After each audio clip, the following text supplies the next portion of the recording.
it was a pretty tough game. You know, they started off with FLICKR getting a pretty big advantage. And then I think they played really well around FLICKR. And FLICKR is really hard to hit with skill shots. I don't know, like the dude moves in the weirdest way. It's like impossible to hit him with anything. So I think they are pretty good. It seemed like top and bot was pretty even, or we were getting some advantages at times. But they definitely seemed to be better overall at getting advantages and then like pushing those advantages. Welcome back, everyone, to Worlds 2016. You heard from Meteos from Cloud9 just now about their last game against SKT, and I think he's right. FLICKR smashed the mid lane incredibly well. He clapped them, as everyone said, but yes, the other lanes were close, and that's going to be what we're looking at here. Cloud9 from North America taking on SK Telecom T1, the defending world champions from South Korea. We're going to check out the starting lineups to get ourselves into this one. We're starting with the blue side, North America's last hope of Cloud9, as both CLG and TSM have lost out of the group stage already. But it's Impact in the top lane. Meteos just heard from him in the jungle. Jensen in mid, Sneaky at 80 carry, Smoothie on support with their coach Reaper. Yeah, and they're facing the defending champions right now, SKT within the top lane, Duke in the jungle, Blank. Mid lane is still FLICKR. That wasn't SKT. 80 carry Bang. Wolf is their support, and Koma is their coach. I was like, some more substitutions today. That's a lot of Bengies all of a sudden. Either way, though, it is going to be a very close one. Both these teams do come into the day at 2-1. Yes, SKT beat C9 the last time, but SKT did drop a game to Flash Rolls last week. You want to think about these when you're coming into what could be tiebreaker scenarios, or just simply who gets the best records coming into that group stage. Keep in mind, IMA are sitting there at 2 wins as well. So we talk about what happened last game, and it was Jensen versus FLICKR in the mid lane that FLICKR absolutely destroyed. But it was very easy for FLICKR to follow up on that early kill because it all based around like the first gank. The Elise came in, you know, Syndra QE into Flash and Kuna, and it was over. If Jensen flashes that, we have an entirely different game on our hands. That's why I'm so excited for this rematch, because I feel very little was shown in that first matchup. And if Jensen can get more even, or if just Syndra's not in the game, I think we could actually have a very competitive match. And the change to, you know, having Blank in there this time as opposed to Bengi. Bengi was a huge part of that mid lane tide that went completely in FLICKR's favor. Not only was he a part of getting the first blood, but also the vision that then exploded around FLICKR after that allowed him to push Jensen back between his own turrets was insane. And, you know, Bengi just, we always talk about how much more he enables FLICKR than Blank does. We'll see if, you know, having Blank in there does change things. And that's the funny thing as we look back at yesterday's games with Samsung Galaxy, where when Core JJ was in, they won all their games. When, you know, they had Wraith playing support, they didn't look really as crisp, and that record kept happening. I kind of feel like SKT is in a similar scenario where Bengi seems like the better fit. However, they do like Blank here. Blank spends a ton of time counter jungling. He's very aggressive. He's somewhat farm focused, but he does spend a lot of time in the enemy jungle. He's got great stats in that regard. But in terms of keeping the lanes afloat, FLICKR is camped more than any other mid laner, and that can always be a threat. And I'm just so excited to see this pick and ban come out too, because historically SKT is a team that adapts so well from week to week, especially into the later stages of the tournament. And I feel C9 has so much more to show, and they also have so much pressure. They have the home crowd advantage here, but they are the last chance for North America to get a team into the quarterfinals. Absolutely. C9 do have a lot to show. Their top laner, Impact, has been absolutely incredible over the last couple of months here. He's someone I think that can really open up this game against Duke.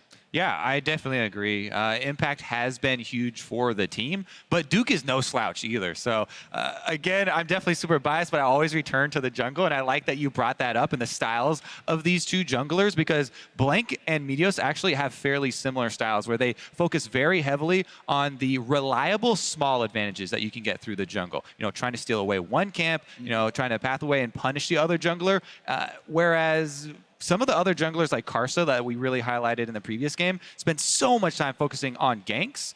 Very curious to see how that'll affect the way that the laners in this game play. Right, it's a stylistic sort of choice. We've heard terms like low risk, medium reward, high efficiency, but you know, you run around and you have very efficient plays. For example, I know Meteos got a lot of flack for not landing Qs on a FLICKR. He said, oh, that guy's good at dodging skill shots. But Meteos also was tracking Bengi through the game. He stole away a blue buff early on. Like, you're seeing these like safe invades that were working out from him. I constantly have debates with the pro junglers in North America about, you know, is this a meta where you would rather gank a lot early because it's very risky, or is it a meta where you would like to get those small advantages and build them up? And it really just comes down to personal preference, because we look at Carson and say, oh, he's the best jungler in the entire tournament. That's because he's playing the more risky style and the ganks are paying off. Yeah, that's the variance in jungle pathing. Obviously, it's also a layer of team comp dependency. Certain junglers like Elise also get rewarded for ganking more often. You don't get back into the game as Elise by farming if you're behind. You just got to keep ganking. Exactly, and it's not the same thing every single game. For junglers, you have to read the opening of the game. How is each different lane doing at that moment? What are the different matchups? Where can I tax the most? What information, exactly. What cannon minions are in lane right now? But yeah, honestly, every little bit of information changes the game from a jungler. So from minute one, everything's different. It's something I want to kind of bring up, because ask yourself at home, sort of coming into a game, be like, which lane would you most like to gank at level 3, right? Ask yourself when you're loading into any ranked game you ever play, like, hey, what's the best lane for me at 3 minutes flat? And if you can answer that, you're like, oh, well, then I should start bottom side so I can reach top lane and be there for that spot. And you have to make that choice at 1 minute 40 seconds. You should just start your red buff, gank that lane at level 2. Okay. Where would I gank at level 3? Let's do it at level 2. All right. So, and that's the thing, right? You can literally gank after every single camp you ever do. We've seen junglers end at the bottom side and then run top river for a scuttle just to give vision to their top lane in case there's a gank there, and you have these choices constantly. Yeah, we're just fixing a few things on stage. We're almost ready, guys, but I just want to get back to that little soundbite from Medius right there where he's talking about how Faker dodges. It was so apparent on his first appearance as well. When he was playing into a Ziggs, I still remember it so clearly. It's almost as if Faker reads the opponent so well that he knows exactly when the skill shot's going to come out. He doesn't even react to the skill shot. He just knows, this guy is so likely to throw a bomb, expect me to go left. He steps right, and he just sidesteps at the same time the skill shots come out, and he just keeps repeating that pattern. It's so satisfying to watch. He's like he's half a step into the future. The predictive plays from Faker are constant highlights. The other one that jumps out at me, Crepo, more recent than the Zed, was the Riven on Cassiopeia tower dive. Yeah. He has so many of these plays where he expects 80% chance my opponent is going to move here or use this spell or do that, and he preempts that move. But yeah, once again, we are waiting for that stage issue. We're not just... It's the players getting set up, I believe. It's their first game of the day. It's been literally a week since either of these teams have played on this stage, and they're about ready. We've got 3 of the players so far in the lobby, SKT joining up. So we are very close to getting into our second game of the day. I want to move on our conversation a little bit. I know junglers are really fun, but I want to talk about the bottom lane because we haven't talked about them very much yet. And I want to first talk about SKT because last year I thought their AD carry Bang was the best AD carry in the world. Just period. Phenomenal player. Wolf kind of trying to be as good as him. He hasn't been quite as dominant this year. There have been other good AD carry contenders, but also just in looking at C9 versus SKT from last week, Smoothie and Sneaky actually held up against Bang and Wolf very well, and those two matched very closely. I mean, overall, throughout the world, bot lanes have gotten better at going even in slightly losing matchups. There are very rare times that people pick a big losing matchup these days as well, especially with standard lanes being guaranteed. It's not like you can flip a coin, try and dodge the matchup, and if you then fail, you're ultimately screwed. So that definitely helps. There's still some elements in Smoothie's plays that he has to show up, but he's definitely growing in this tournament, and I think the week 1 stage experience is definitely going to help him in week 2. Yeah, a couple of things for the bottom lane that you're trying to highlight here.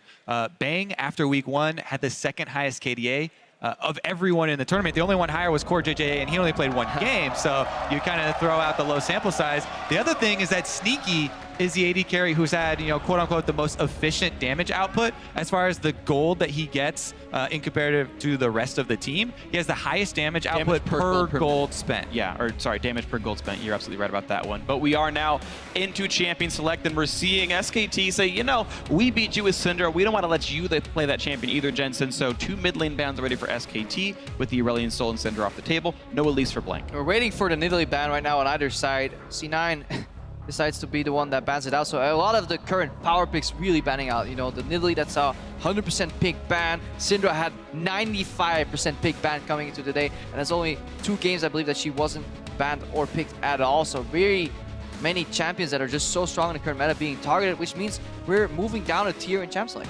Definitely curious as to what the mid lane's going to be, because Jensen's champion pool, to me, has always been just ever so slightly smaller than everyone else's as far as the mid lane goes, and Syndra is definitely a huge part of it.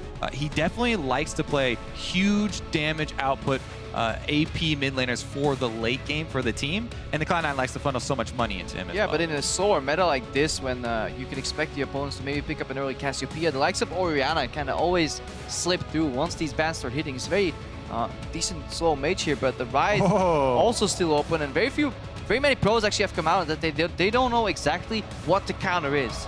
But if you ever want to find out, pick Rise into FLICKR. Wow.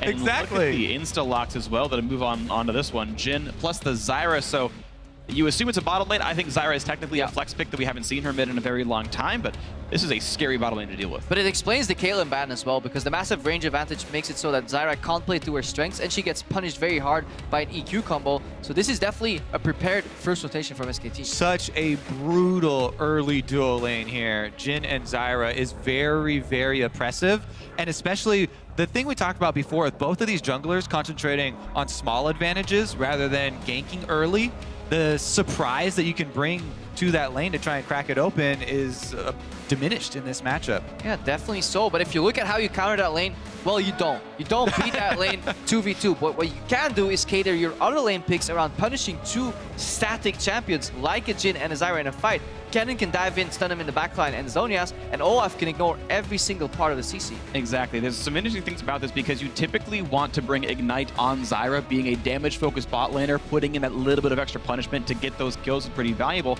However, we've seen the kind of havoc Kennen can wreak if you don't bring an Exhaust, and it might force him onto suboptimal summoner choices in this bottom lane. And I definitely love that combo. You get Olaf and Kennen. Yeah. Very great dive partners, because one of the problems with Olaf is if you get the tipping point where the enemy team, obviously they can't land CC on you, but if they can just do enough damage, then you're dead. And he loses so much of the resistances when he pops the ult, and he's facing a very high damage SKT backline right now, and they're all ranged, so if they spread out and they focus him down, could be disastrous. And SKT, a very complex composition that they've drafted for themselves. Lee Sin is not the standard tank jungler. Jace is not the poppy of the top lanes either, so very low tanks amount rather in SKT, and they still have to pick their mid laner unless it's a Jace flex and they end up picking a poppy up later on. They have a very squishy composition. Yeah, definitely squishy. Is vulnerable to all ins. However, very annoying as well. If they get a lead early and poke you down, then it's going to be very difficult, because Zyra provides a pretty big amount of zone control. If you held my breath for that one, but it's going to be Alistar. Yeah, Alistar, a really good mid game. If you can get through laning phase, C9 is happy. There are ways to kill the Jhin or the Zyra, but it involves setting up a gank timing. But if you get counter ganked on that engaged, you're going to suffer casualties on the back end.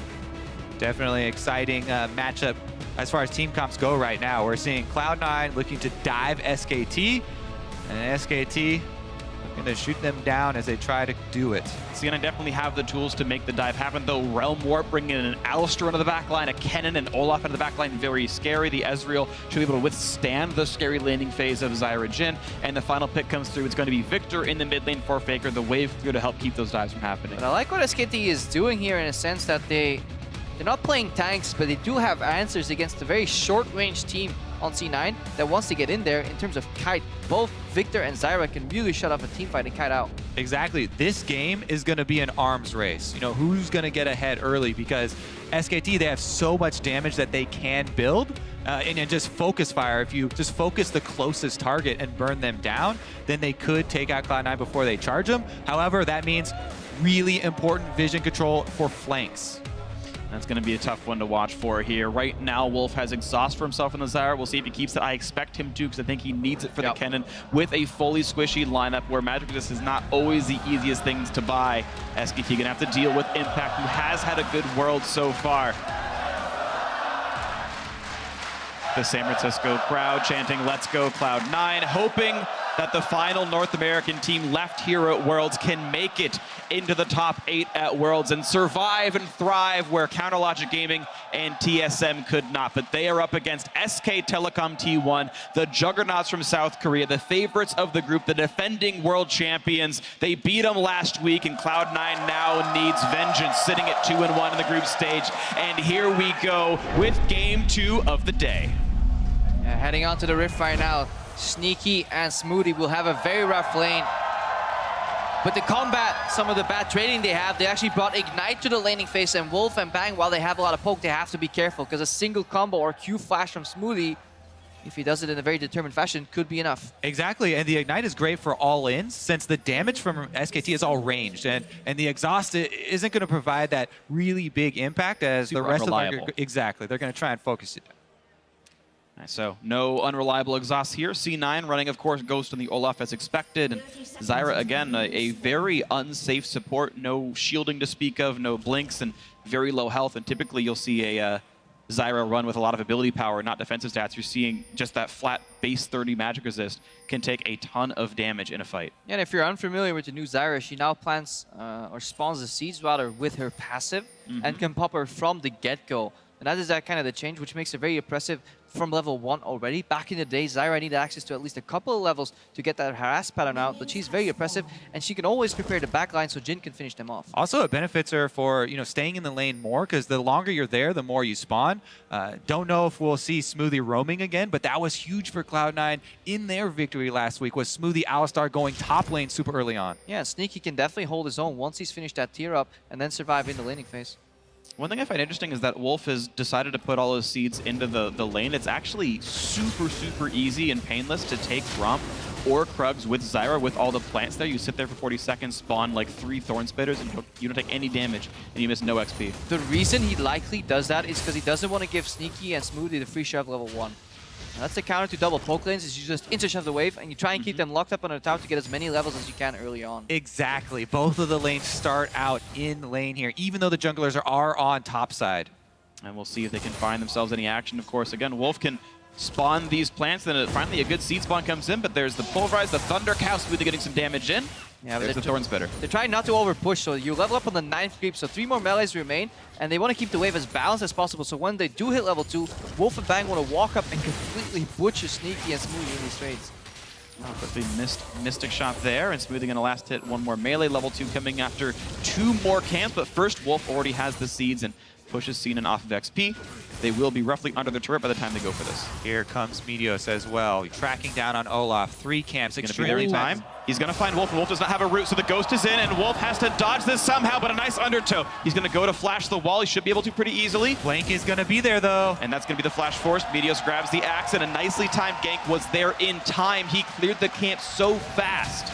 And remember, you have to have the confidence to do that. Like, that was a pretty risky chase there, and it's good for Cloud9 that they did get that flash, but Blank was almost there in time to punish Meteos, and that would have been him alone. His duo was so far behind. Yeah, but it brings so much implied danger right now for Bang and Wolf, because all Meteos has to do is return later through lane, and Smoothie, if he gets into flash range, all he has to do is Q flash, headbutt backwards, and the Zyra's dead. Absolutely the case, and of course with Zyra, you're going for more offensive masteries. He does not have the reduced flash cooldown. I take it back, he actually does, so different masteries than I was expecting, but it's only the 4-minute flash. Exactly. Oh, here we go, though, re-engage. Headbutt Pulverize, and here's Sneaky looking for the damage. Ignite is on to Wolf, but they don't quite have the follow-up. It's going to be up to Sneaky to land. Can't get the Mystic Shot. He's going to dodge away. Wolf will stay alive, and a lot of poke back on a Sneaky. He's done a 200. Yeah, that was very close to that 4th shot of Jhin finishing him off right there. Both sides still have heal. So, you know, these guys have synergy. They're relying on the heal to come out. Not really panicked there from Wolf, but he has to be careful with the combos.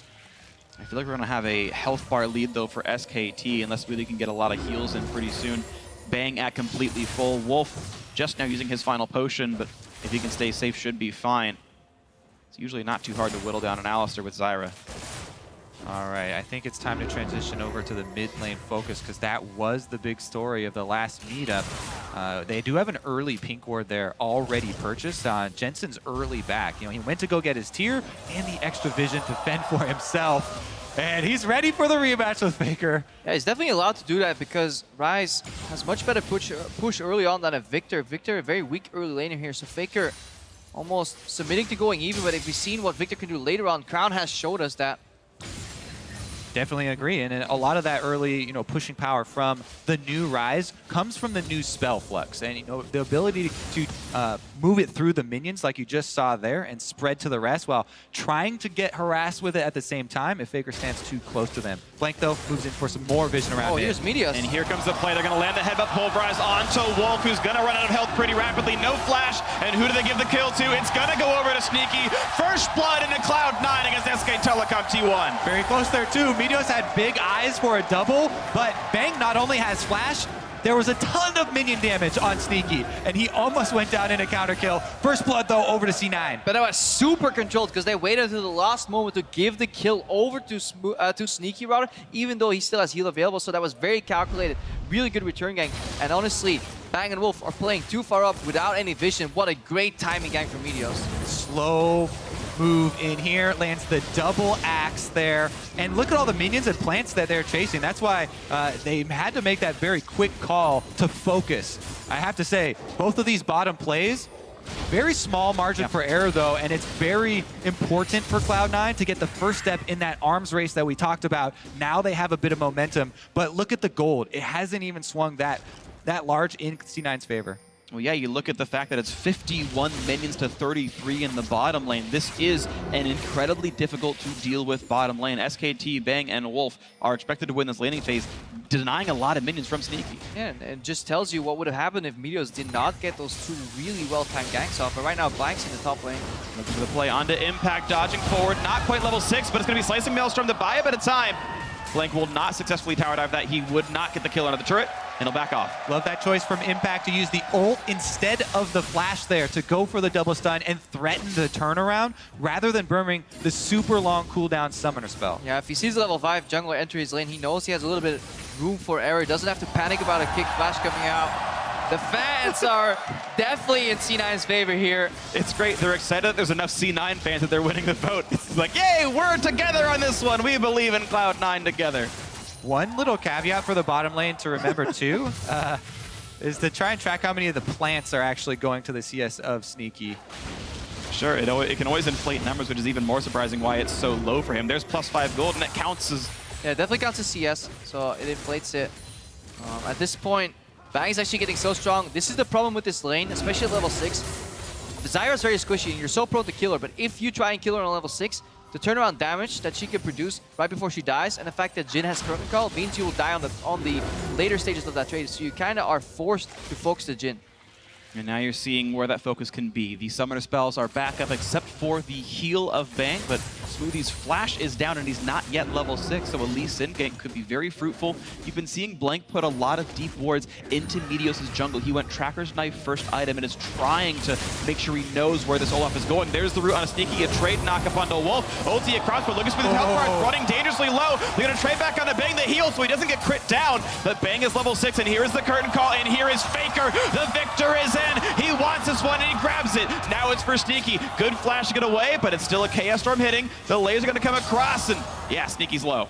Meanwhile, mid lane, there is going to be a shove from Jensen, but Blank actually going to chase Sneaky all the way back to the recall position. Oh, there's a Rise pathing now with Ultimate Realm Warp is technically available here. Meteos looking to zone. Technically, it's a bit of a 3-on-3, but how much can really be done? A kickback, and FLICKR had already recalled away. So, Blank's ulti down for the roam. But still a great kill for SKT, and it's within 500 gold. And again, FLICKR, great roam down there because actually Jensen's been doing a good job spending money for his own vision and controlling his own vision while his jungler hasn't been in mid. Here we go for the blue. This is scary. 2-on-2. The smite fight comes in. Looks like Meteos was able to grab it away, so nicely timed in the steal. It was a bit of a risk, but he comes away with it. What you want to do with Olaf is always combo your reckless swing true damage with your smite to ensure that you win those smite fights. It also helps that Meteos had the extra level, gain more damage, a more true damage on that smite every level. Also very important is Meteos is prioritizing the actual stats. He's got the Ninja Tabby, the Ruby Crystal, no finished smite item just yet, just the raw durability to survive these kinds of encounters. Duke and Impact still trading blows, and it's very, very close. A mostly undisturbed lane, a slight lead to Impact, but he is getting pushed in. and has to respect the fact that Duke can leave first. Yeah, one of the things actually for Cloud9, we looked up the stats as to where Meteos was going. Impact has one of the lowest team jungler proximities, but might get some friends now. Looking for the play. Can he get the ulti on the Duke? Yeah, he's not going to get the stun. A great play out of Duke. Gets the thundering blow. But look at this. The flash, the headbutt pulverize. Here comes the dive. Do they have the damage? Of course they do. Cloud9, 2-1 in kills. And just as you expected, Kobe, C9 is playing through their strengths. They peel away the Alistar from bot lane, unlock him onto the map, combine him with Meteos. They roam top. They get Duke's flash and kill him. Just like you talked about as well, Ezreal sitting bottom lane, just farming from afar. Zyra trying to be there so she can spawn more. Oh, well, here we go again with the replay. Yeah, this is the replay. It was such a good knockback into Flash to also get that distance. Yeah, that was perfectly played from Duke, because you usually expect double tick plus W to really finish off into a stun. But the flash came out. He didn't expect the Alistar roam there, and the C9 on the proactive play right here. Definitely using that map control. They didn't lose bot tower either, so really well played from the North American team. I want to talk about some of the specifics of that smoothie roam because Jhin Zyra is not the most punishing 2v1. Not only is Ezreal probably the single safest AD carry in a 1v2, but you have no real tower dive threat with Jhin Zyra. You have poke and that's it, and Sneaky able to play reasonably safe until the support comes back. The problem is you don't have any prompter for the Jhin W. We see Jensen walk up the Faker here, but there's at least in. Oh, almost getting stunned, and it's going to be Blank looking to get in the range. Problem is, he queued before looking for the ward hop and missed the skill shot. Ooh, man, the crowd loves those Ryze trades. It is very impressive, too, with Ryze. When you build up both of the runes and then use the extra overload for this. Oh, bottom, though. Ooh, no, it's just going to be nice flash away from Wolf. Gets away with it entirely. The root on a smoothie does have unbreakable as he needs, but just walks away with the trade. And this is something we're not used to seeing from SKT. They're playing on a nice edge here. Zyra support opting in to not finish Sidestone, instead upgrading to Frostfang already. The lack of vision is really being punished by Meteos. Meteos is honestly out jungling Blank in this 1v1 duel. Yeah, it's definitely been razor thin here from Cloud9, but the Cloud9 planning and the execution on that plan coming into this game has been really, really strong. This bottom focus required so much commitment. Both solo laners have to do their own vision, have to dodge their own ganks. Yeah, the fact that you have such a sturdy rock in the top lane in Impact who could always play on an island allows you to pick a weak bot lane that you then fix with jungle attention. Never underestimate SKT though. Blank still yet to make a super impactful move. Freak, you talked about the wards that he's been trying to get down. They haven't been paying dividends. Not really. You've got Meteos with 2 assists already in this game. He's got more farm than his opposing jungler as well, but even still, this game is remaining close. Only 700 gold apart, and FLICKR fighting for these wards even still. You saw Blink looking for the slink in the side. Meteos going to walk into a 1v2, fighting for his own jungle, but it's actually going to be a turnaround as Jensen's joining as well. The burst damage, what a flash by FLICKR, getting out of range for now, and it's Blank who's alone. Smoothie going to land the combo into the burst, and Jensen finally gets revenge on FLICKR. And again, Smoothie peels off the bot lane, roams up and assists his team with yet another combo. Cloud9 bottom lane, such a huge asset in this game. The flexibility of the Ezreal Alistar really showing up. And the chain of events, it goes all the way back to the early game. C9 have a rough bot lane. Meteos helps them early. Wolf ups into damage, no vision. He gets put into Fog of War, and now they have to run away because they're in a dark, dangerous corner, and C9 is playing the map. The darkness has consumed them. This turret going to be a bit surrounded. Meteos helped to make sure this can take damage, but there's not enough real threat on the dive. Jensen went back to the mid lane, and SKT will keep their bottom lane turret for now. All right, let's take another look at that play as Meteos lying in wait. The invade from Blank and FLICKR. Communication here with Jensen. Flashes in for the combo, but on the edge of the gravity field. Good job there. There's no room for him to go, though. As you said, Smoothie. But it's pre-planned, because look how quick Smoothie is here. That means the second Meteos saw 1 or 2 people, he's like, I'm going to go in for the aggressive play. Many Olaf players would go for the axe disengage there, but he knows Jensen is actually close enough to influence that fight, and he just hard commits. The advantage there of defensive vision. Good punish from Cloud9, but SKT look to get something back for themselves and take away that blue from Jensen. Yeah, it was aggressive itemization from both supports. You mentioned the Frostfang out of Wolf, but it was also the Moby Boots rush from Smoothie without the Sightstone either. Gets there so fast, plus a Cloud Drake. It's North America's favorite, man. They get there so fast and make these runs happen. The Moby Boots on Zyra also are going to be, it's very risky for him, but you have to say, if he ever gets caught out, he's probably going to die anyways. Impact's ultimate can probably take him down to 20% health just by standing near him. Zyra doesn't want to move around in fights anyways. It's all about the quick disengage and die and use your damage. The Moe boots are just so necessary because supports have to be all over the map right now, and C9 just understood it much quicker here.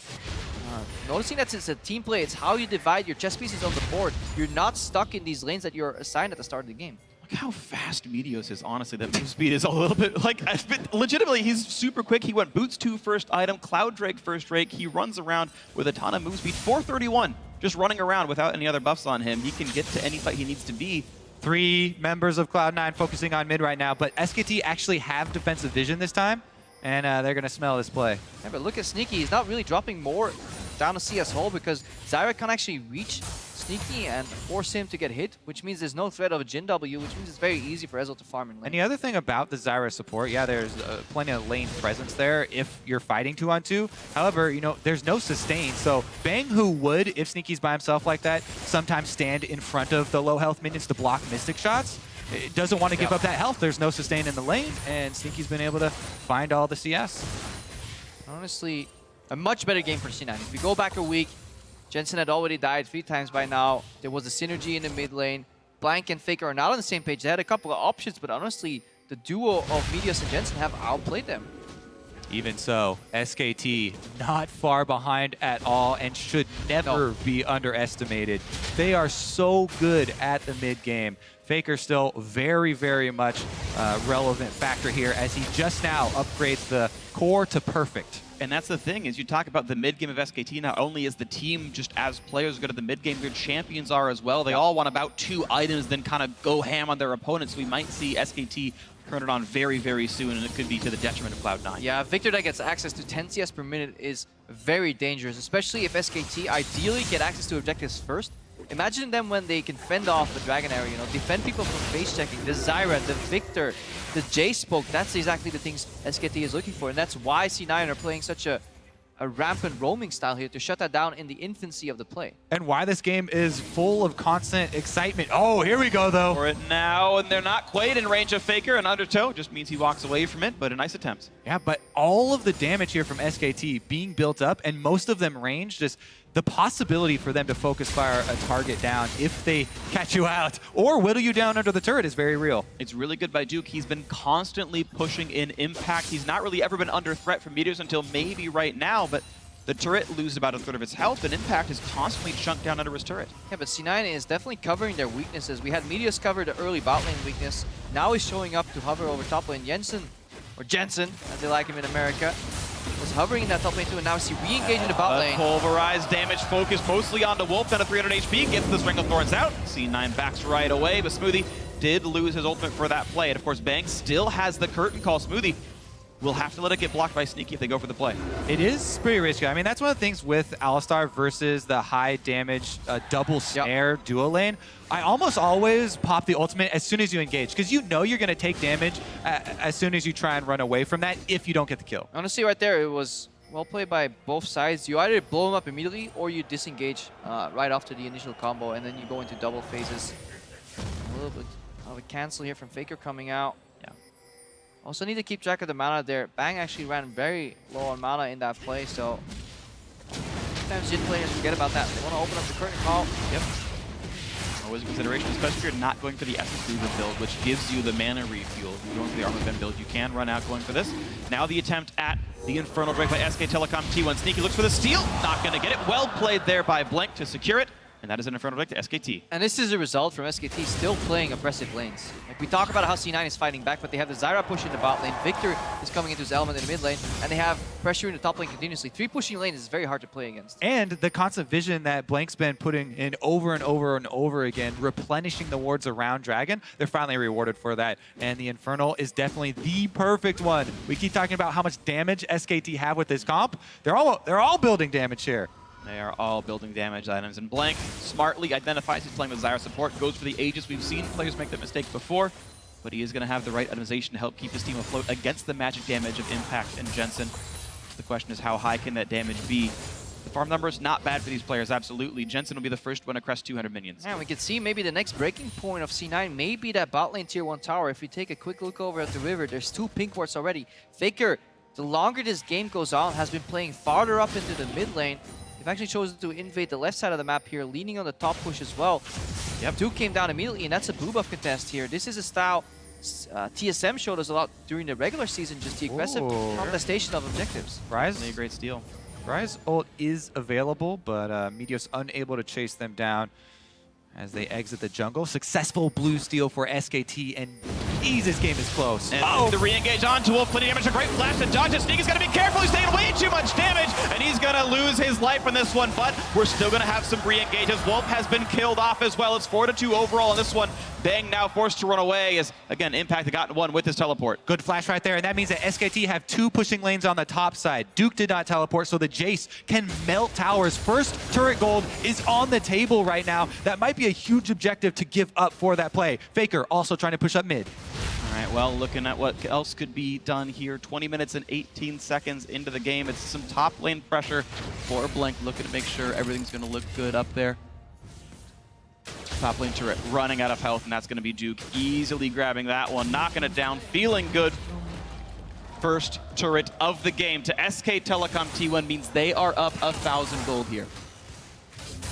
Yeah, definitely so. And that initial engage, if it was synced up, the combo and the Ezreal ultimate, Wolf would have just likely died. He had a really good flash there right before he got hit, and that kind of turned it around and forced C9 to invest too many resources in the bot side of the map, which meant SKT could capitalize somewhere else. And the immediate flood of vision in there to the Cloud9 jungle from SKT. They've got pink wards moving up. Let's take another look at the burst, though, here.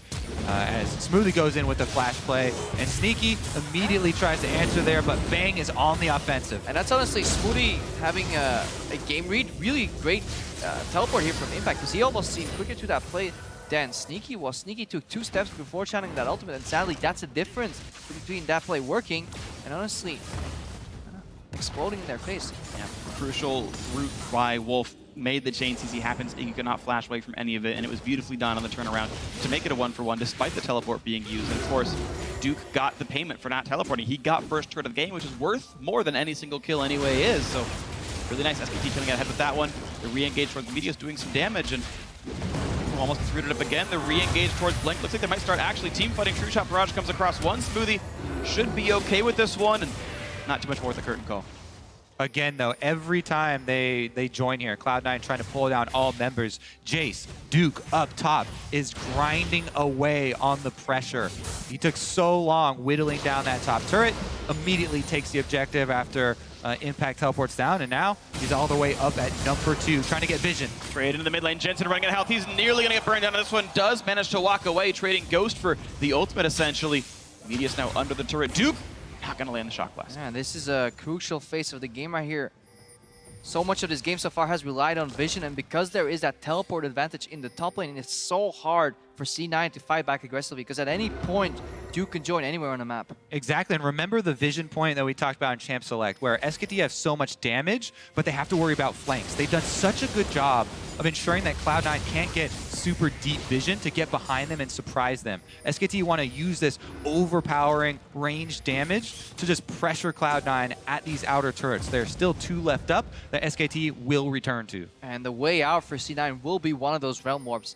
Remember, you can use that Rise ultimate and not take it yourself. You can build it for your teammates, surprise them with a cannon from behind. Meteos on that Olaf maybe coming from behind. If they can time that once Smoothie gets his flash back up, that's the way back in for C9 here. Super important to keep track of those flashes. Impact has the Protobell and his flash, so him and Smoothie are the key summoner spells, and those are the big weapons in that armor's race.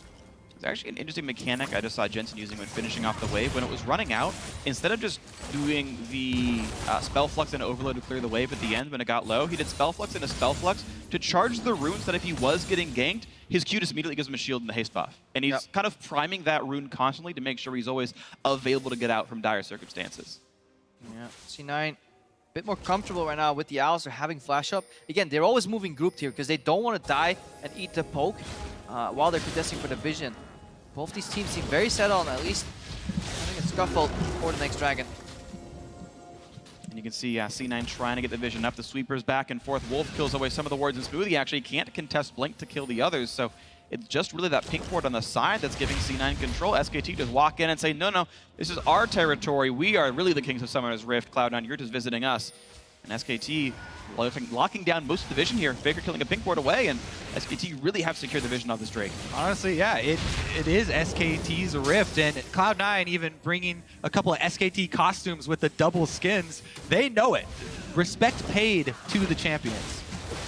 Yeah, there's the root, plenty of damage. Meteos, oof, down to 80%. I think he's happy with that. Yeah, he's tanky, he's Olaf. It's not the worst thing in the world. Gonna look for the scuttle control, and actually that's a pretty big deal with how much better SKT have been warding. That scuttle cannot be removed for a minute. Also, really need to note the Spirit Visage on Meteos. Increased healing for Olaf. He already has a tremendous amount, but with Olaf plus the Alistar, he can soak up a lot of the poke here. Realm Warp Bang is on the wrong side of this one. He's gonna flash over the wall. And that is a flash for a Realm Warp. Well played on that one, and it means control of the bottom turret, actually. That's a nice rotation by C9. They got control of the river back. They got a turret to tie up the gold a little bit, but FLICKR is alone in the mid lane and could easily kill one back for SKT. Yeah, this is SKT kind of letting C9 take the first punch, dodging, and then giving them an uppercut, because the continuous pressure in the top lane from Duke onto Impact is forcing C9's hand. They still have to worry about the flanks, though. We talked about this. They're around the back. Impact does have teleport. He's going back to base right now, and C9 are actually threatening to flank. Sneaky nearly got rooted. That could have been a death if that were a little bit more to the right from Wolf. Now looking for a bit of a play. Meteos in the back line, looking for Bang, who does not have a flash, but he's running out of health. The Alistar Pulverize not doing a ton of damage right now, as Duke is pretty safe to land the poke. A root on a Smoothie, and Sneaky down to 1/3. Meteos almost dead, and here's the curtain call, and it could be just that for C9. Looking for the damage. They picked up one already. Can they get more? A quick knockup on a Jensen. The chase down for Duke, and he's got a flash back out with the Hex Trigger pop. Now Impact wants in, but be careful. FLICKR's looking for you with the old teammate losing a lot of HP. Yeah, we saw Crown do it before. Viktor actually really potent against these Kennen flanks, because there is one weakness to Kennen. He doesn't have that much health if he builds aggressively, and Viktor with the QE as he walks in, extremely punishing. Especially a Kennen who builds against a physical damage dealer. No magic resist to survive that. Cloud9 still playing on that Razor's Edge. They try and contest the Dragon. Jumps forward onto FLICKR, a little bit of damage there, looking for the root back on a Sneaky. They find Jensen, and that's going to be a deletion, but it's going to be one back in the mix as the top laner's down. Sneaky cannot quite kill one off. Looks like the Q can't get it. 2 for 1 so far in favor of SKT, but Meteos is here to rejoin with Sneaky. The flash engaged by FLICKR, forcing the flash away from Sneaky, a trade of summoners, but a health bar lead for SKT. And it's both FLICKR and Bang out of mana here, so they trade an extra kill for the Dragon being kept alive. And honestly, C9 trying to stay in the game, not giving up too many objectives against his SKT lineup. If we rewind all the way to the first engage, though, that Razor's Edge from Cloud9, they were not as coordinated as they need to be in those flanks. Meteos and Smoothie pretty far ahead of the rest of the team, and if the front line is taking damage for 1 second without the rest of the team, then it costs them a lot. And that's the turning tides of this game. C9 started out very proactive, timing Meteos to help them with their weaknesses in the bot lane, later in the top lane. Right now, they're playing a very reactive game here to what SKT is doing. Yes, they made the first move in the map, but that was in reaction to all the top pressure. The fact that the first axe didn't connect and left Smoothie outside means there's no damage to follow up on the tanking being done by Meteos. Maybe some miscommunication that they didn't have Rise Ultimate available, because Sneaky was with Jensen, but that ability not up, and then the punish here from Bang with the Jhin ult. Impact wasn't doing much of this fight, honestly. The teleport, I had trouble finding out where it even came in from, because it looked like that was C9 looking for a fight with nothing being done. But if you have C9's composition and you opt into a fight and you have to use your Alistar flash defensively, you know there was an error in communication. But there's more action in the top lane right now as Jensen's getting circled. Lee Sin at bottom of your screen. Gonna look for the kick into the wall. Oh, a nice rune prison to buy some time. Jensen playing that well. Now, can he juke the skill shot? That's 1. That's 2, and it doesn't matter anymore. Nicely played by Jensen, and all that pressure gives C9 the numbers lead in the mid lane. FLICKR respects the chance at a dive, and Cloud9 are able to tie up the turret score. The gold still 1,500 down. Meanwhile, Impact down bottom lane, trying to clean up these minions and protect that turret. He does have ultimate available. There was a faint move from Sneaky down to the bottom lane, looking to maybe collapse on the Duke. Honestly, doesn't want to walk into Fog of War. Engage here, triple kick! Knocks up 2, they caught out Sneaky, and he's got the damage. FLICKR gets the shutdown. Well played by SKT Jungle. This started out now. Smoothie gonna run out of Unbreakable. Well, he will be broken. Picked off Blank, getting his 3rd kill of the game. An immaculate engage. And that's SKT being aware that there is no teleport on the cannon from C9, and honestly, a beautiful opportunity. Not many Lee Sin players that would have went for that triple kick. because it wasn't kicking anybody in their team, but they basically took the bowling approach. And you don't get too many mistakes like that. This is the breaking point. Cloud9 trying to contest the Baron. 3 versus 5 Baron, definitely doing plenty of damage. SKT not high on tanks. Blank is low. The Undertow gives vision. They know about how much threat there is right here in this one. 4,000 health on the Baron. Will C9 go for the play? The question is when they want to go in. Realm Warp looking for the chance at a steal, but it's not going to be in time. Great secure there by Blank, and it's Meteos left alone inside the pit. Not going to get anything done. That's 3 kills in a row, plus the Baron for SKT. What a creative solution by C9. If they got Meteos in just a little bit earlier, that could have actually been the steal of the century. Zyra and FLICKR are so good at keeping people out, either by zone control in terms of crowd control or just sheer amount of damage. I don't think they were actually ready for a Realm Warp Olaf into the pit. Definitely a good attempt there from Cloud9, but SKT, with those last 2 plays, take a very commanding victory here, or lead in the game. They've got the Baron buff to help them out with that siege. Man, Blank there does get that triple kick that you guys talked about and scatters Cloud9. It's really beautiful stuff. And just Smoothie, Unbreakable will last a few seconds. Yeah, you die last, but just not enough getting done for him. So nicely played SKT off of Blank. Right, and he's the one fighting for a spot. Is it Blank? Is it Bangi? You know, Bangi was in when they beat C9 last time. Is that really the right choice for them? But that was a big game-winning style play for Blank. They were winning by a little bit SKT, but the double kill into the Baron that he secured himself, really huge. Flash engage onto Bang. Goodbye. Nicely set up Smoothie. And Impact making it happen, but guess what? FLICKR is still here. You might kill one of the carries, but SKT's got 2 more. What about the other one there? Jason, the mid lane. Meteos is after him. How much can Duke do to get out? As soon as that Ragnarok ends, it's going to be the Thundering Blow to get rid of him.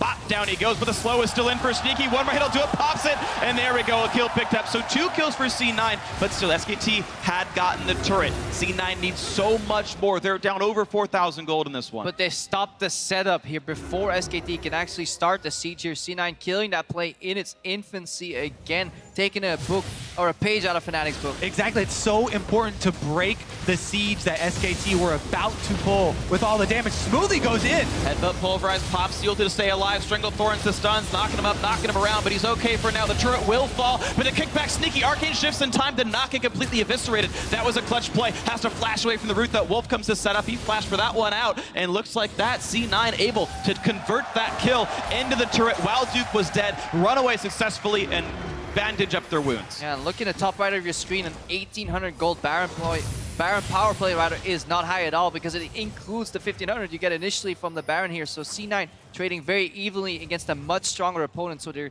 clawing back into the game. It even counts the kill they got on Meteos when he tried to steal it, so a lot gained here as we watch the replay of that bot lane. Right, this is the counter play here from Cloud9. Impact waits in the bush. He's rewarded as Smoothie goes in. Then the mid lane, same thing. Cloud9 charged down the Jace as Meteos. Very patient with his undertows.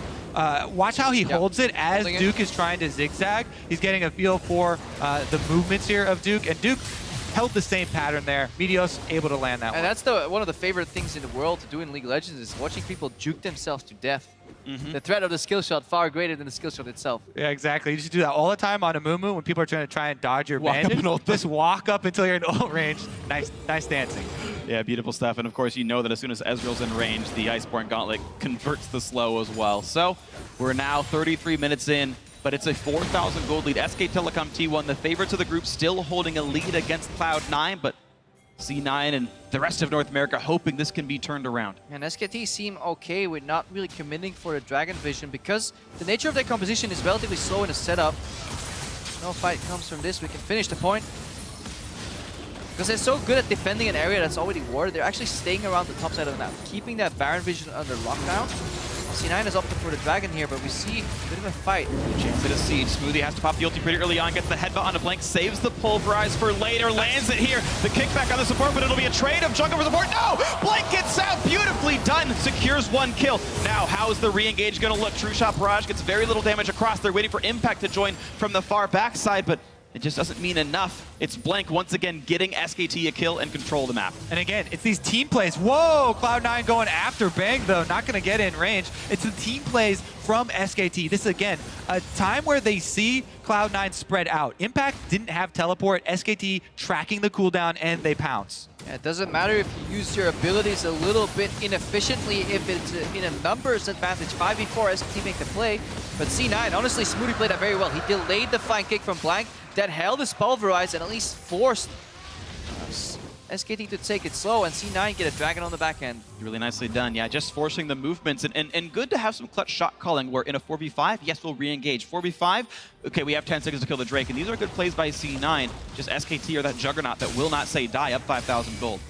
Here they are looking for a flank again. Smoothie from the top side, seen on a ward, impact as well. So I don't know, they're make the call to go anyway. Looking for the play to get a stun. FLICKR is low, but actually the Proto Belt misses a nice kickback. Looking for the re-engages. Jensen can't get it though. He can be killed off. FLICKR and Blank looking for the damage. Can't quite find it either. Both mid laners chunked out. A nice shot from Duke. Blank nearly lands the Q as well, and a disengage. And for the second time this game, we see a communication error on the side of C9. They need to help each other right now as a team, and they will survive this. Got one around the side, but all is well, and Jensen's going to get back to his side of the map, looking to clear some minion waves away. But you could see as the cannon came over the wall with the flash ultimate, Smoothie did not decide to use his ultimate to break the Zyra snare right there, to join this fight from the left flank there, so it kind of fell apart. Yeah, I think he had it. I was looking at the screen and it seemed like he had it at least. Okay. Double flank opportunity was there for the Alistar and Kennen. Decided not to opt in there. It's always going to be a tight race, though. You know this damage is going to be explosive. Fairly large numbers of squishies on both sides. Once again, the fight for the red buff grabbed securely. Nicely done. No big problems here. So far, SKT continuing their stranglehold on Summoner's Rift as best they can do it. Up 2 kills, 36 minutes in. SKT would advance, improve, I should say, to 3-1 if they can win this game with only 2 opponents left. They'd almost be guaranteed a spot in the quarterfinals. And again, the percentage of time where SKT have had vision control is huge for this game. Cloud9 have constantly been trying to combat the extra information that SKT have. Slowly taking its toll. The split push also still working for Duke there on Jace. So again, it's just the trade back and forth. C9 doing what they can with a 5,000 to 6,000 gold deficit, clawing what vision they can. The fact they've gotten a couple of Drakes speaks to how well they are playing from behind. You do have to compliment the fact that Cloud9 are holding up against a winning SKT, but make no mistake that SK Telecom T1 have had great plays coming out of Blank, and FLICKR has so much damage with the death cap done, only one more item to go. And they're holding up, but you see some of the weaknesses of the C9 draft in terms of range. An aspect very often overlooked. Jensen's only done 7,000 damage to champions. Smoothie himself has done 5,000.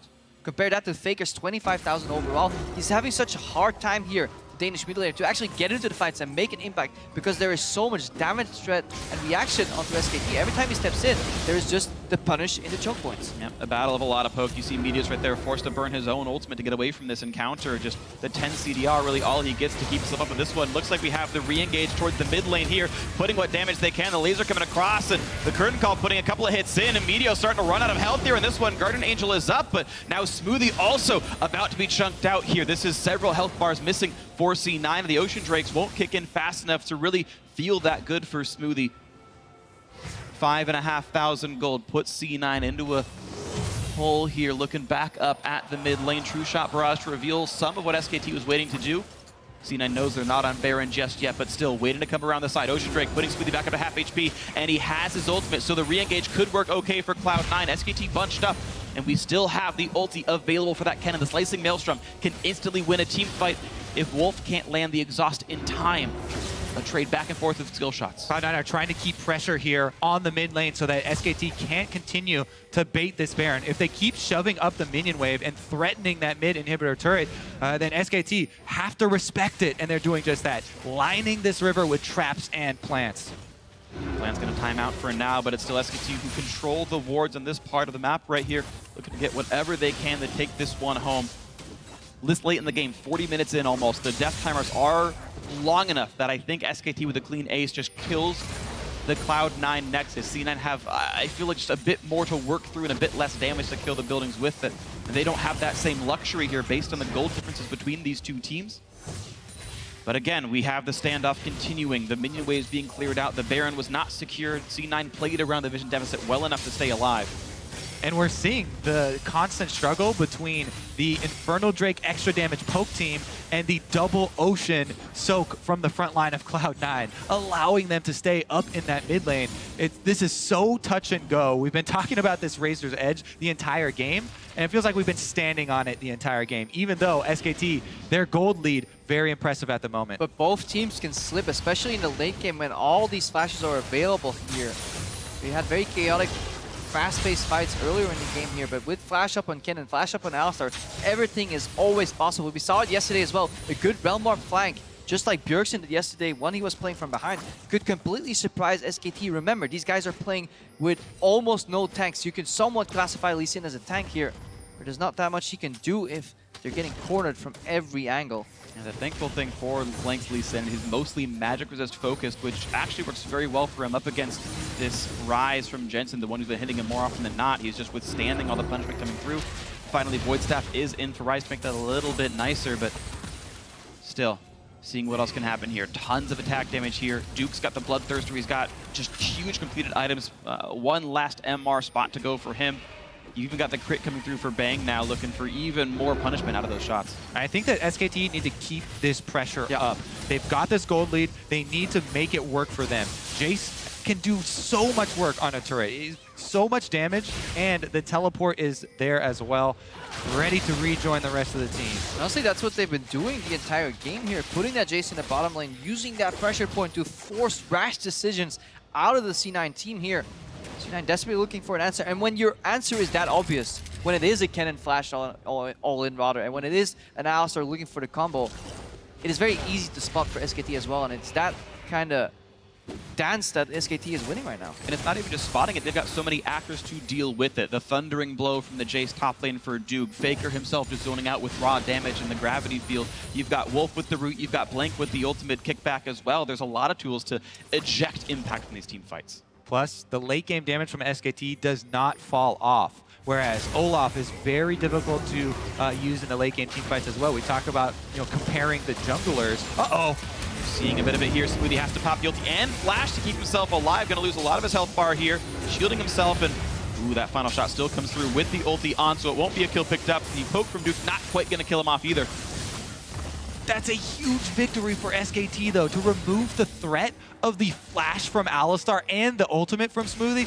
Very, very big, and it should encourage them to get more. Looking for a bit more. It's Meteos. We've seen this before. Him in that same spot have to pop the ult to get away, and it's more and more cooldowns missing from Cloud9. Now the Baron started. And C9 being punished for entering two choke points, but they have to get there. The Baron's at half HP already. 6,000 health remains.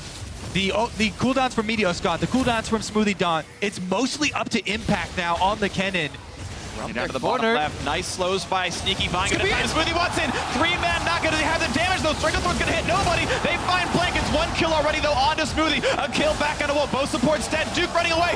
Picked off, but a double kill for FLICKR. It's back and forth chaotic, and it's gonna be the escape as well for Blank. 2 dead for SKT, 2 dead for Cloud9. A 3-on-3 on the map. SKT backed themselves in a corner, but they fought their way out. They stayed level-headed and committed to one exit path. Yes, there were casualties along the way. Duke had to drop, Wolf had to drop, but C9, they lost both their flash engagements right there, and they only traded 2 for 2. Definitely going to be scary moving forward for them.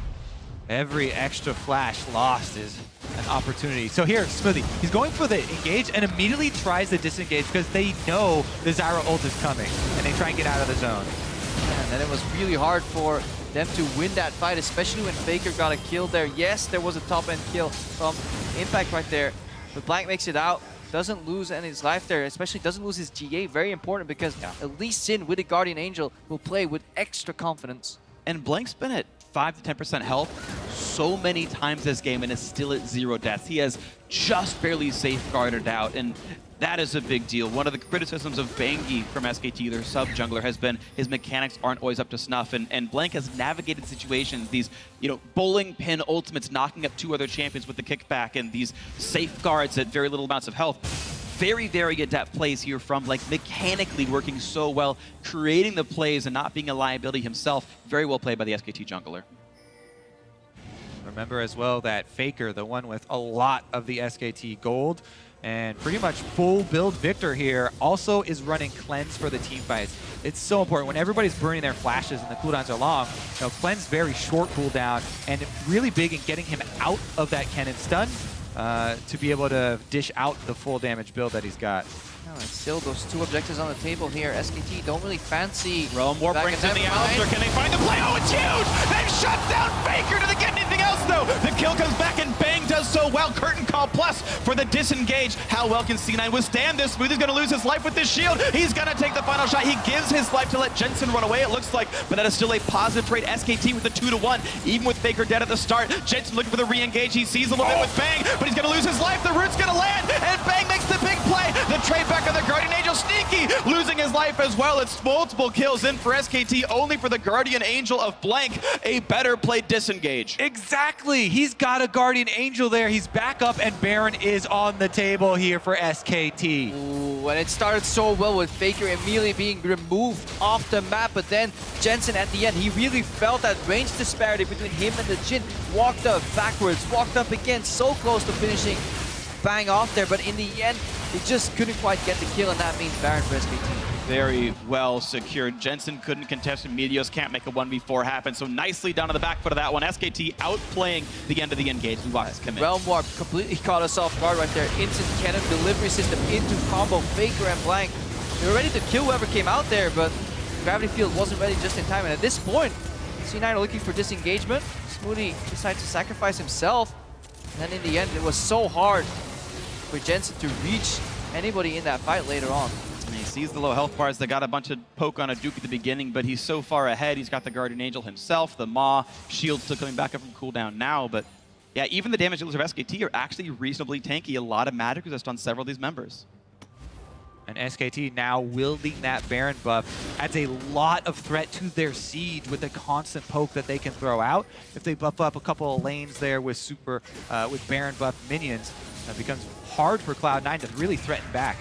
Another curtain call opens up here just for the slow. SKT looking to hunt.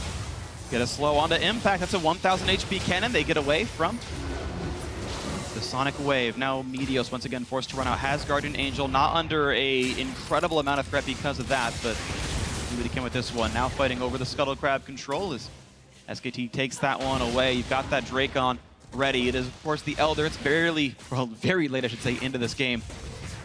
6,000 gold, SKT's lead, wearing the Baron buff. They've got to feel good about their chances here in this one. But the Realm Warps can always turn things around. They fight always over that vision, trying to land the poke for SKT first.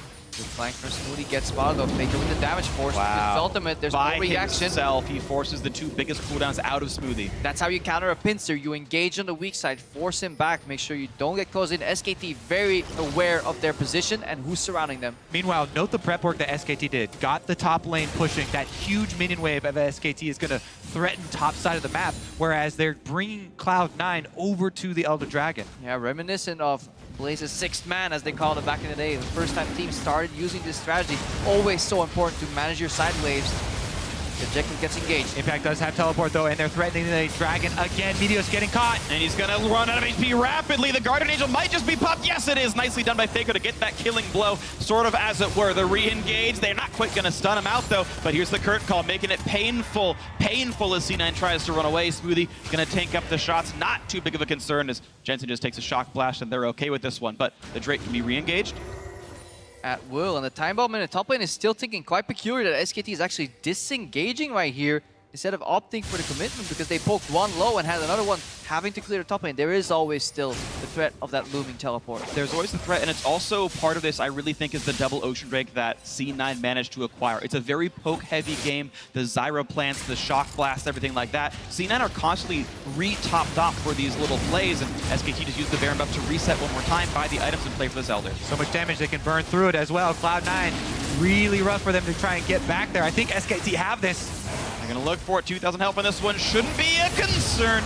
And it's not. Nicely played. An attempt by Sneaky, but Blank mechanically playing this game so soundly, playing it right. None of these deals come through. Elder Dragon on for 2 minutes. And unless C9 can predict what objective SKT is going to move to next, and then wait in the wings, have them pass by them, and then collapse on them, it's going to be so hard to make a flank, because SKT is constantly looking for that Alistar on the side, for the Cannon TP wards.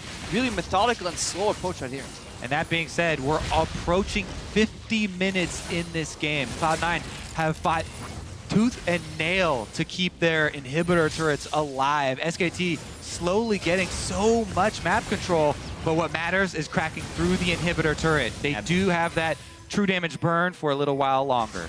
They might just control the southwest portion of the map, Cloud9's base itself. You've got the Elixir of Brilliance now onto FLICKR, even more damage coming through. This one can chunk down the auto attacks pretty easily. The Elder Dragon, of course, helps quite a bit, and you see them still pushing forward ships onto this bottom turret. But look at the minimap. Zyra's pathing around, you know, using that sweeper. We had coming in. Look for every ward. Into the jungle. It's going to be the Alistar, the Olaf, looking for the play. Can they get the damage they need? Headback Pulverize catches only on the blank. They've already killed off Smoothie. That's not enough here for C9. Sneaky getting caught out. He's in danger. He could go down, and he does. Blake is on a rampage. 2 for 0.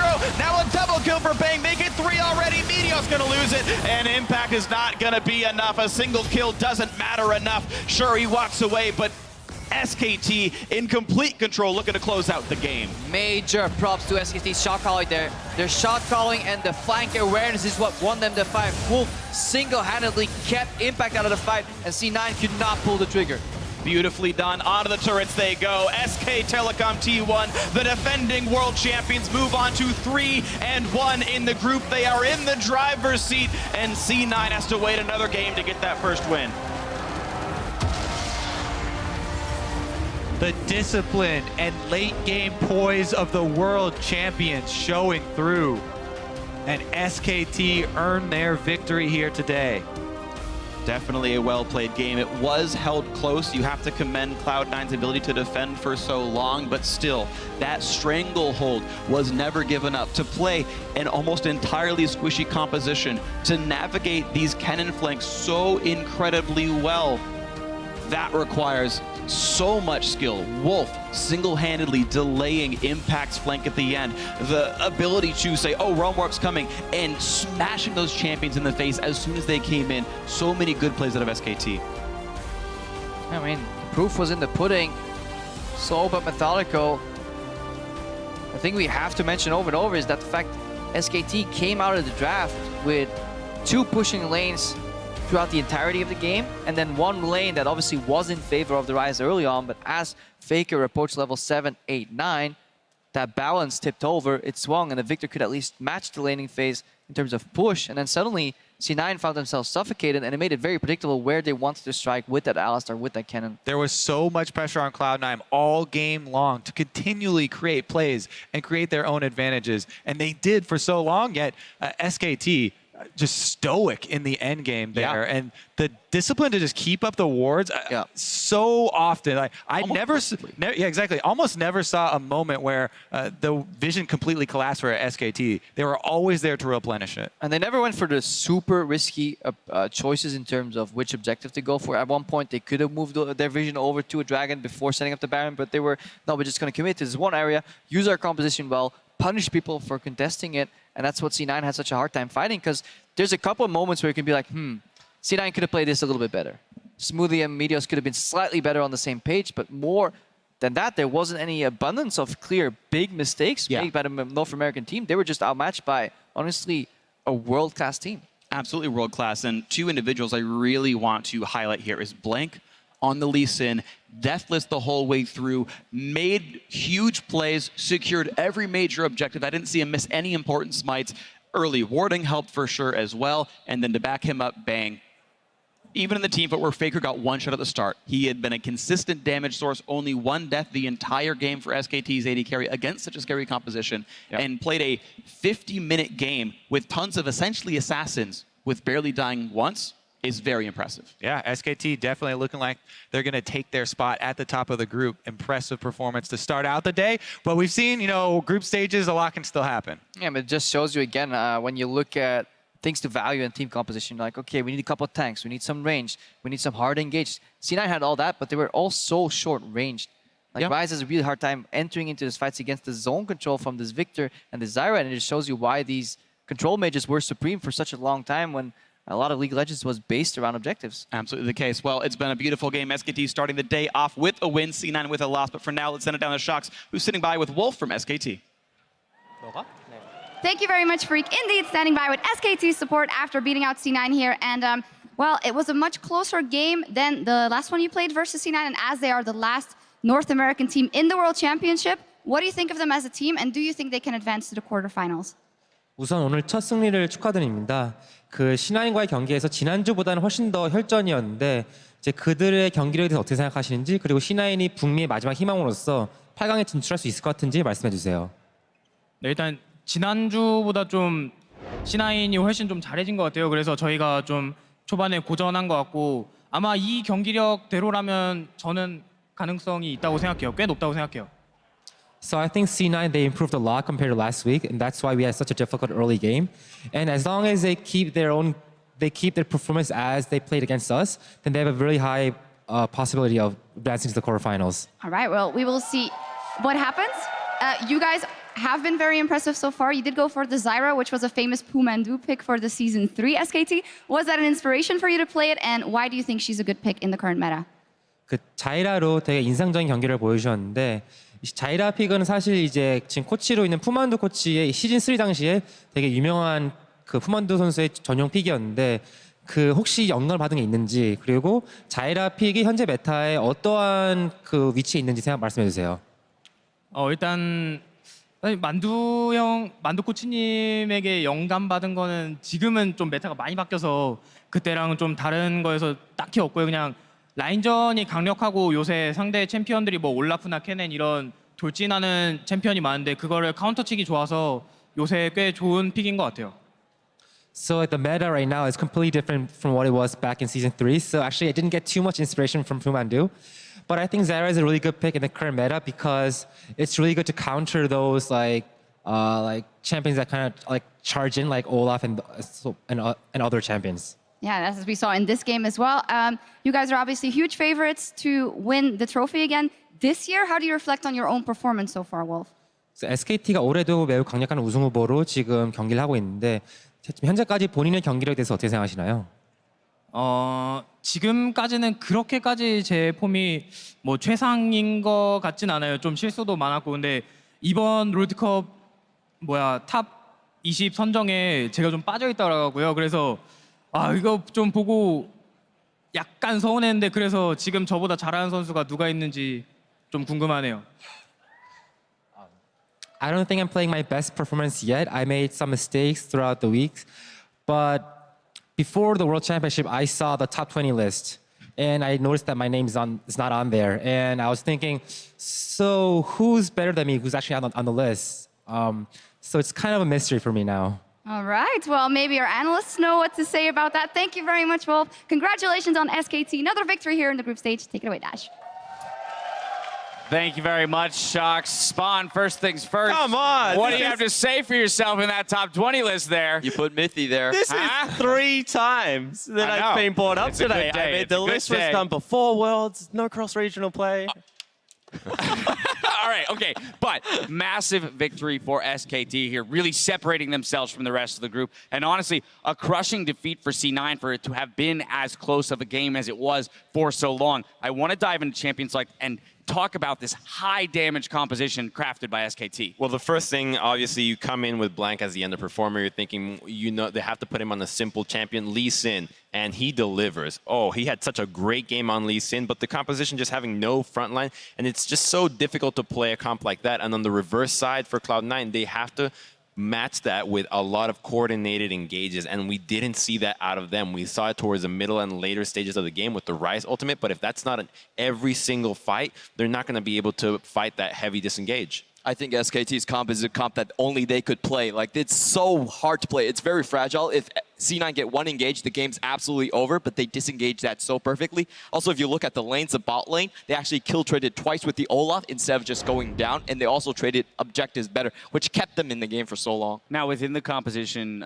conversation, Spawn, I've got to wonder if Rumble would have been a better pick instead of Kennen, having seen Jin and Zyra locked in, knowing that, hey, I don't want to go into essentially melee form to get my AoE damage down. We could get this from range. Yeah, you definitely have a look at this composition and you think they have to be on top of them to make it work. And with, Victor keeping you at bay with the Rylai's, with the Zyra running around, that was always going to be a hard job. But I think that Cloud9 did have the early game that should have been able to set them up for success. They were riding this on the razor's edge. If it tipped over, they would have been snowballed enough to get it done, but it just didn't ever get to that point. And as you mentioned, SKT was able to craft a couple really fantastic fights. The first one coming 28 minutes into the game, Sneaky getting caught out. Nets a Baron for SKT, really extends the length of the game. And Blank has only played 5 professional Lee Sin games, I believe, and being able to get a triple kick into a tag and assassinating Sneaky is a clutch play. Multiple times throughout the game, he's been able to do that. And off this pick, they're going to be able to just pressure the actual Baron. And that's when SKT really grabs a hold of this game and never lets go. They're so disciplined at it, and it was just very enjoyable to watch. And Lee Sin either makes you look amazing as a player or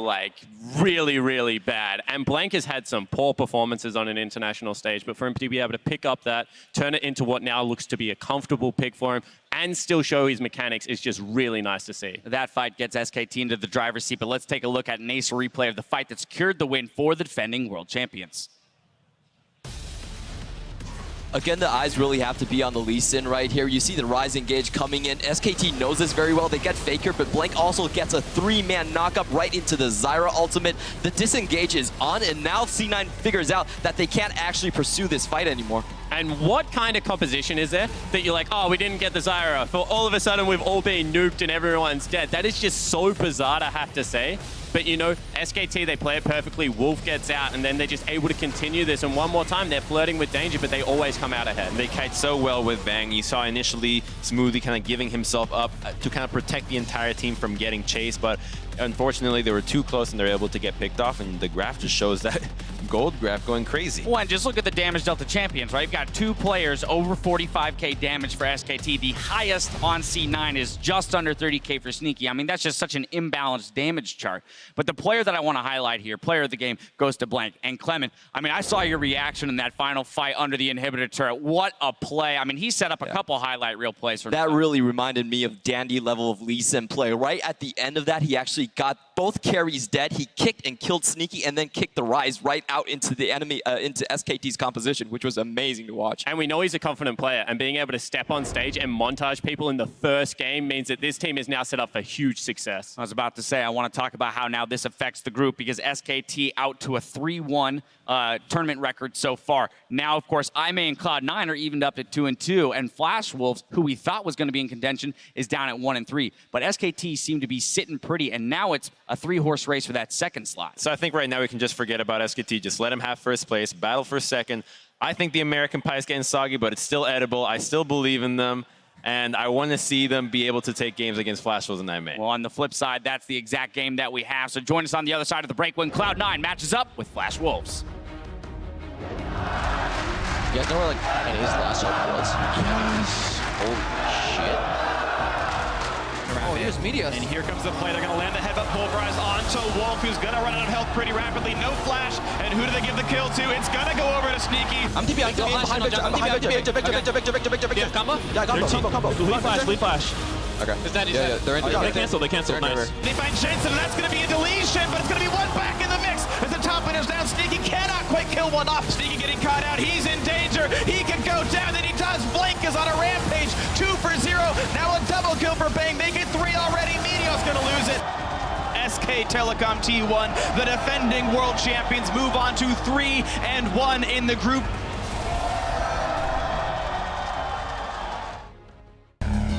Dare to be different. Revel in the impossible. Introducing a little anarchy. Disrupting the natural order. Because a hero lies in all of us. Nothing is beyond your reach. Claim your victory and go forth to conquer new worlds.